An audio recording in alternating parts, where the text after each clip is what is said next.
What if the most powerful coworker in America isn't human, and it's already quietly replacing millions of desk jobs? This isn't science fiction. It's about artificial intelligence systems already reshaping power, labor, and control inside the U.S. economy. In the United States, power has always followed productivity. Factories shaped the 20th century. Information shaped the 21st. Now, a new force is emerging, quietly, efficiently, and without public debate. It's called the AGI coworker. Not a robot, not a humanoid machine, but a software intelligence capable of performing most desk-based work faster, cheaper, and at scale. This technology is not theoretical. It already exists in fragmented form across American corporations, federal contractors, and intelligence-linked research labs. And its impact is far larger than most people realize. An artificial general intelligence coworker refers to AI systems designed to handle multiple cognitive tasks, not just one. These systems can already draft and analyze legal documents, write reports and financial summaries, review contracts, respond to customer communications, analyze data, and produce strategic insights. Individually, these tasks seem harmless. Together, they represent up to 80% of routine desk work in fields like finance, law, administration, marketing, and operations. This isn't a future prediction. It's a present capability. In the U.S., desk jobs are not just employment, they are infrastructure. They power corporate decision-making, government agencies, financial markets, defense contractors, intelligence analysis pipelines.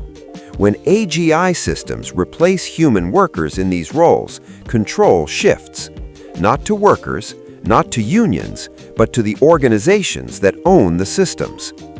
Productivity no longer depends on people. It depends on access to advanced AI models, proprietary data, and compute power. That is a concentration of power. Publicly, companies talk about AI assistants and co-pilots.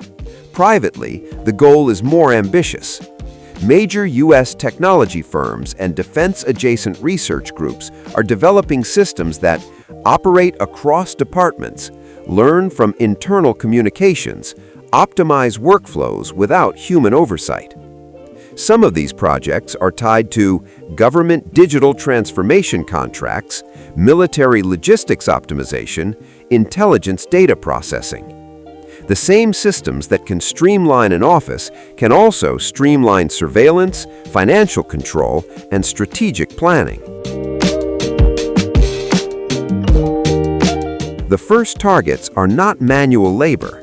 They are white-collar cognitive roles, including analysts, assistants, junior lawyers, account managers, operations coordinators.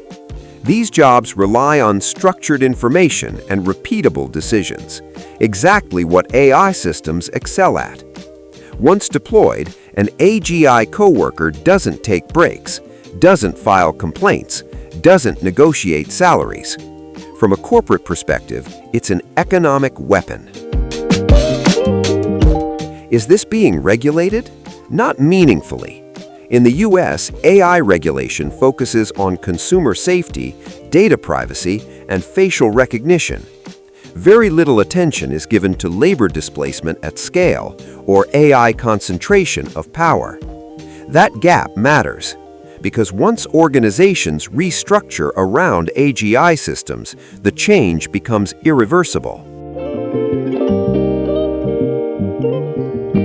This isn't just about jobs. It's about dependency. When entire institutions rely on AGI coworkers, decision-making becomes opaque. Errors propagate instantly. Control shifts away from human judgment. In national security terms, this creates a single point of failure. In economic terms, it creates a new ruling class, those who own and control intelligent systems. The next phase is coordination. Multiple AGI coworkers operating together, sharing memory, optimizing outcomes. At that point, the office becomes an automated system. Humans become supervisors, or liabilities. This isn't the end of work, but it may be the end of work as Americans know it, and it's happening quietly. The question is no longer whether AI will replace desk work. The question is who controls it and who gets left out.